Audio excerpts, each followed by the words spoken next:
Bonjour et bienvenue sur la chaîne Explosive Kickboxing pour cette première vraie vidéo dans laquelle on va attaquer le vif du sujet, c'est-à-dire votre première technique en kickboxing. Je le rappelle, le kickboxing c'est la fusion du karaté kyokushin et de la boxe anglaise. En fait c'est né au Japon, je crois que c'était au début des années 60 et parallèlement aux États-Unis, notamment avec la boxe, le kickboxing américain. C'est des représentants en fait de plusieurs arts martiaux, mais on retient surtout le karaté Kyokushinkai et donc surtout la boxe anglaise. On fusionne les deux et ça a donné le kickboxing japonais, le kickboxing américain, qui aujourd'hui se distingue un petit peu dans certains coups qui sont autorisés ou pas. Mais pour ma part, moi celui que je prône aujourd'hui, c'est le kickboxing japonais. C'est celui donc notamment au K1, le grand championnat. Aujourd'hui c'est le Glory maintenant qui le remplace. Sans plus attendre, je vais vous parler donc de la première technique. Ce sera un coup de poing, parce que, comme je l'ai dit dans la première vidéo d'introduction, il est important déjà de comprendre tous les moteurs qui doivent se mettre en fonction pour pouvoir donner un coup. Un coup de poing, c'est que le haut du corps. Et non, en fait, donner un coup de poing, c'est pas si facile. Le jab, c'est votre arme principale. Entre deux boxeurs de très bon niveau, mais équivalents, c'est souvent l'utilisation du jab qui va déterminer qui va remporter la victoire. Le jab, c'est votre point d'entrée, sans mauvais jeu de mots, c'est réellement votre point d'entrée pour pouvoir rentrer vos coups suivants. Typiquement, je fais une démonstration simple. Si je souhaite rentrer sur un uppercut arrière, directement comme ça, c'est très compliqué. Si l'autre s'y attend, etc. C'est pour ça que le jab, ce sera le point d'entrée pour pouvoir rentrer cet uppercut ou toute autre chose. On crée chez l'autre une réaction pour rentrer notre coup. C'est bien souvent que le jab ne va pas fonctionner en l'état, c'est-à-dire ne va pas réellement impacter la personne, mais ça va au moins créer quelque chose chez lui. Une montée de garde, une esquive, du moins ça va déclencher quelque chose pour que nous on puisse l'exploiter par la suite et donc poursuivre notre enchaînement, notre combo. C'est pour ça que le jab, c'est très bien de commencer par là, parce que quand on maîtrise bien ça, eh ben on a des bases solides pour aborder la suite. Mes vidéos, de toute façon, ça sera toujours une seule technique, des vidéos très courtes. Ça me vient de mon maître en Krav Maga, mon maître d'Israël, qui lui faisait travailler des techniques de Krav Maga pendant 1h30. Une seule technique, parfois avec une variante, mais pas plus. Ce qui fait que quand vous rentrez chez vous, c'est entrer dans votre tête, vous en rêvez la nuit, et pour peu que vous le répétiez, eh ben la technique elle va rentrer. Donc moi je vais répéter le même principe parce que je trouve que ça fonctionne très bien. Et c'est pour ça qu'on va se lancer tout de suite sur votre premier coup de poing, le jab. J'ai enfilé mes Ring to Cage, donc c'est des gants que j'ai achetés aux États-Unis, enfin que j'ai fait venir des États-Unis du moins. 150 € la paire, c'est ma deuxième paire, celle que j'utilise tout le temps. Ma première paire c'est mes Winning, coûtait un petit peu plus cher. On verra ça dans la vidéo dédiée aux gants. Je ferai une vidéo sur les gardes, mais pour l'instant c'est trop tôt. C'est trop tôt parce qu'il y a des notions à avoir sur pourquoi cette garde, pourquoi ce positionnement de bras et tout. Et ça demande en fait, les gardes demandent à être un petit peu plus évolués dans la discipline. Donc pour l'instant ce sera une garde conventionnelle. Des gardes conventionnelles c'est quoi? C'est les pieds, largeur d'épaule. Voilà, donc pas comme ça évidemment, pas pieds joints. Voilà, là on est limite un petit peu trop juste encore, en tout cas par rapport à mon gabarit. Voilà, là je suis bien, et qu'est-ce que je fais? C'est soit je recule le pied droit et je suis positionné en levant mes poings, soit j'avance le pied gauche qui revient au même et je monte les poings. Donc on a un positionnement qui est très important. Pourquoi? Parce que il ne faut pas subir de déséquilibre. De déséquilibre sur quoi? Sur les frappes de l'autre, sur les déplacements que je vais effectuer et sur mes attaques. Parce que si je suis déséquilibré sur une attaque, il y a un manque de précision, un manque de puissance, et puis surtout je peux me blesser ou me prendre un contre phénoménal de la part de celui qui est en face. José, il n'a pas de bras, il ne peut pas me frapper, mais José dans la rue, lui, il peut me frapper. Donc, on reprend. Il faut vous imaginer quelque chose de très simple, et il faudra toujours l'avoir en tête, c'est qu'une ligne doit traverser et ne pas toucher aucune des parties de vos pieds. Donc il ne faut pas que ça touche mon talon du pied arrière, celui-ci. Il ne faut pas que ça touche non plus mon pied avant. Donc voilà, et ça, là je suis stable. Là, c'est-à-dire que là je peux avoir des mouvements très très fluide sans jamais être déséquilibré. Tandis que si j'étais comme ça, donc là la ligne me touche, là tout ce que je fais, je me sens un petit peu déséquilibré, là je ne force pas, vraiment. Et si je me prenais un coup ici, un coup de pied à devoir stopper, ça me ferait basculer, ça me ferait vaciller. Perte des appuis, terminé, au revoir, merci d'être passé. Donc, la position est cruciale, on n'envoie pas un jab si on n'a pas déjà la position. Ce que j'appelle la garde conventionnelle au niveau des pieds, je vous l'ai expliqué. Maintenant, au niveau des points, qu'est-ce qui se passe? Le point droit, votre point arrière, il vient à hauteur du menton. Pourquoi le menton? Parce que c'est le point de KO principal sur une frappe. C'est-à-dire que quelqu'un qui vient vous chercher avec un crochet bien violent, si vous touchez le menton, c'est bonne nuit. C'est le marchand de sable qui vient vous voir et puis voilà, vous comptez les étoiles. Donc le point droit vient, le point arrière. C'est vrai que moi je suis droitier, très important. Je suis droitier, donc c'est mon pied gauche qui est devant. Je sais que je vais m'adresser à une majorité de droitiers, mais quand même, on ne fait pas de ségrégation, de discrimination ou quoi que ce soit. Un gaucher aura le pied droit devant. C'est ce qu'on appelle une garde southpaw. Voilà, bon, après ça c'est plutôt la fausse garde, c'est-à-dire un droitier qui imiterait un gaucher. Ça s'appelle du southpaw. C'est-à-dire que son jab devient son point fort en fait. Ça devient son bras droit. C'est très difficile à faire. Et je m'égare un petit peu. Donc, un droitier a le pied gauche devant. Voilà, c'est sur ce pied gauche que vous allez vous appuyer sur les frappes lourdes du point arrière. Et c'est ce pied gauche qui va faire le point d'appui pour partir sur ce fameux jab que je vais vous montrer. Le point droit vient au menton. Et celui-ci, le point avant, je vais vous donner à chaque fois les termes en post-prod sur la vidéo. Parce qu'il faut utiliser les termes anglais. Il faut qu'on parle tous la même langue, sinon, enfin la même langue. Il faut qu'on ait tous les mêmes termes. Le rear punch, le point arrière, comme ça il n'y a pas de point droit, point gauche. Comme ça quand on parle à un gaucher ou à un droitier, si on lui dit le point arrière, le rear punch, ben il le saura. Il saura que c'est pour un droitier son point droit, pour un gaucher son point gauche, tout simplement. Donc le point arrière vient au menton. Le point avant, le lead punch, celui qui va servir au jab, lui se décale un tout petit peu, je dirais bien 6 cm franchement. Franchement 6 cm, après c'est pas une science exacte. C'est selon votre corps en fait. Il faut sentir que les coudes protègent les côtes et le foie. Il faut pas être comme ça. Pas être comme ça. Je ne sais même pas comment c'est possible. Mais il faut se sentir posé. Voilà. Et le plus important pour vous sentir posé, c'est faire la rétroversion. La rétroversion, c'est quoi?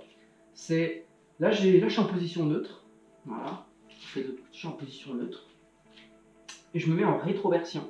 Je fais rouler mes épaules en avant. Et là, je mets ma position. Et en faisant ça, je me sens verrouillé au niveau de l'abdomen. Je me sens fort en fait. Et surtout, mes épaules viennent naturellement s'avancer et me mettre dans une position, eh bien, offensive et pas une position passive. Je suis là, je sais que là, je suis prêt à recevoir et prêt à donner. Ça, c'est hyper important. L'antéversion, c'est ça. Typiquement, personne ne se bat comme ça. Donc, rétroversion, bam. J'avance le pied gauche, le pied avant. Je me décale et surtout le pied arrière. Très très important. On fait levier ici, là. Il n'est pas à plat, c'est pas une jambe morte. Votre pied arrière, c'est ce qui va vous donner l'impact partir. Enfin, si le pied il est mort, il ne part pas aussi vite là. Voilà, mais si le pied il est prêt, je pars bien là, je pars super bien. Il m'envoie la hanche. Ça, on va en parler très très prochainement. La hanche, c'est... si vous n'avez pas ça, vous n'avez rien. Hein. Donc, rétroversion, position des pieds, la ligne. Quand vous avez ça, le point arrière au niveau du menton, protection du point de KO. Voilà. Et puis le point avant, le lead punch, lui, il se met un petit peu où vous le sentez. Voilà, il y a des gens qui se battent, sans vous mentir, le point il est là. Quoi. Moi j'aime pas du tout, parce que le coude il protège plus rien. Donc là, les gens qui, comme moi, travaillent très très souvent au corps, voilà, c'est free quoi. Donc, je vous le conseille pas. Restez en conventionnel, le coude ici. Bah, comme ça je peux recevoir les coups qui arrivent au corps et m'en protéger. Voilà, et quand vous êtes là, vous êtes prêt. Vous êtes prêt pour ce qui va suivre. Donc, voilà le mouvement que j'attends. Mais là, il se passe plusieurs choses. Tout d'abord, je vais commencer par le haut du corps. Je vais commencer par le haut du corps et je ne vais pas actionner le bas volontairement pour pas vous embrouiller sur un tas d'informations. Un jab et de manière générale un coup de poing direct se donne dans un tunnel. C'est un tunnel dans lequel je rentre. Je rentre dans un tunnel. Je ressors par le même tunnel. Je rentre dans un tunnel. Je ressors. Et surtout pas ça. Parce que là vous vous dites ok, bah, pas de problème, mais non, surtout. Je montre ça pour que vous ne fassiez pas ça. J'arrive même pas à le faire. Je veux dire, vous voyez que j'ai galère à faire ce truc là. Parce qu'en fait, regardez la trajectoire que fait mon poing. De haut en bas, comme ça. Voilà, c'est pas ça du tout qui est attendu. Je veux pas une trajectoire parabolique. Non, c'est pas un point qui descend. C'est un point qui va droit. Voilà, c'est ça qu'on veut. Donc on rentre dans un tunnel et on ressort par ce tunnel. Pour ce faire, l'épaule a un rôle à jouer. Mais pas seulement. Au niveau de la hanche, donc là en l'occurrence la hanche de votre poing avant, donc la hanche gauche pour un droitier, la hanche droite pour un gaucher, mais ça vous l'avez compris, elle va devoir avancer. En fait, quand on dit pour donner le coup de poing, il faut actionner tout le corps, c'est pas une bêtise. Il y a vraiment tout, c'est pour ça que la boxe anglaise est primordiale, tout doit être actionné. Mon poing ne va pas partir tout seul. Il faut engager ma hanche. Ma hanche gauche passe devant. Elle est déjà devant, vous allez me dire. Ok, mais il faut l'engager. Donc c'est ce mouvement-là qu'on veut. Je suis ici. Je veux qu'elle s'engage. Et pour qu'elle s'engage la hanche, il faut que mon pied gauche, en l'occurrence, puisque c'est ma hanche gauche, se mette lui aussi en activité. C'est très simple. Alors certains vont l'accentuer moins que d'autres. Moi je vais volontairement l'accentuer pour vous, pour que vous voyez exactement le mouvement à faire pour quelque chose de propre. Mais en combat, en situation réelle, il y a des étapes qui vont sauter, c'est normal. Et le but c'est d'en savoir le maximum pour en restituer le maximum. Voilà. Si vous en restituez 90%, bah vous êtes champion, franchement. Donc c'est pour ça qu'on va travailler propre. Voilà ce que je veux. Voilà, c'est ça un jab. Et franchement, si vous avez juste ça, vous allez sentir que votre jab il part vraiment bien. Vous pouvez limite plus vous tromper. Une fois que vous avez engagé la hanche gauche, vous pouvez plus faire d'erreurs de frappe bizarres comme ça. C'est pas possible, vous allez forcément partir droit dans ce foutu tunnel que je vous dis depuis tout à l'heure. Pas de problème. Donc, hop, ça c'est un jab.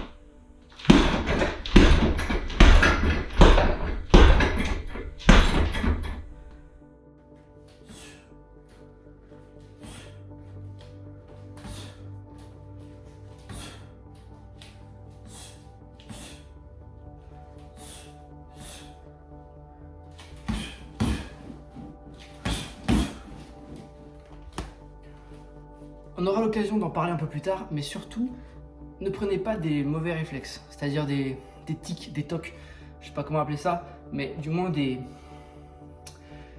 espèces de réflexes corporels d'appel de vos attaques. Ne téléphonez pas vos attaques. Ce que je veux expliquer par là, c'est tout simplement, si j'ai envie d'envoyer un direct, ne montrez pas que vous voulez l'envoyer. Vous êtes en garde traditionnelle, conventionnelle, ne faites pas d'appel. Ça c'est des feintes, pas de problème. Mais si chacune de vos frappes a un espèce de signe préalable, c'est mauvais. Par exemple, si je vais vous parler tout simplement de situations réalistes, des anecdotes que j'ai eues par le passé, j'ai déjà affronté des pratiquants qui faisaient des coups de fil énormes sur les frappes qu'ils allaient envoyer. Et moi ça me donnait des indications, une fois que je les avais en tout cas repérées. Hein. Bien sûr, il y en a qui sont moins visibles que d'autres. Mais sur un jab, j'avais un gars, à chaque fois qu'il devait envoyer n'importe quoi, un jab ou bien un direct d'ailleurs, il frappait dans ses poings, comme ça.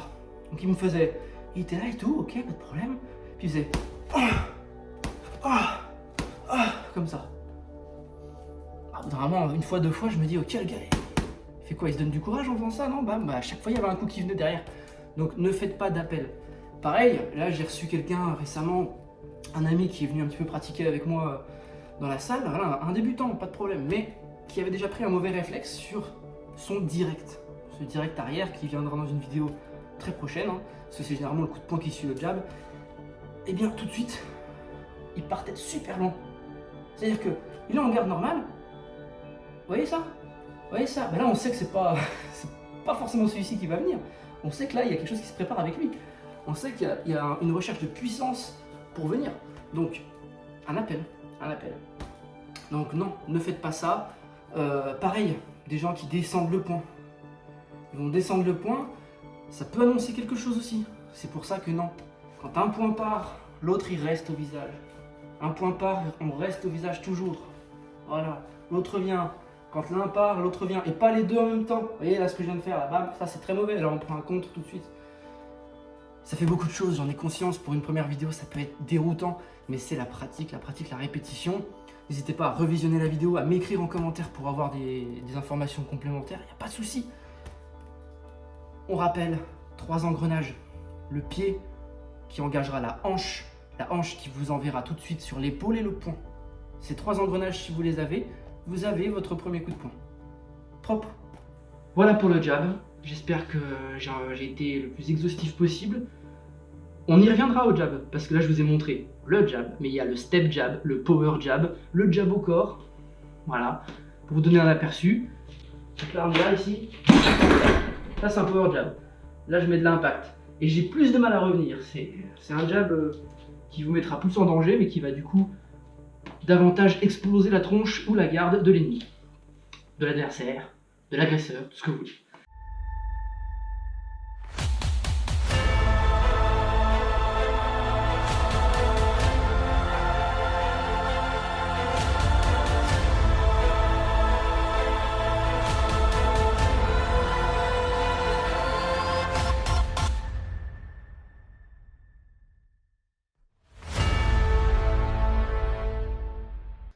Voilà. À bientôt pour une prochaine vidéo sur Explosive Kickboxing. Et entraînez-vous bien.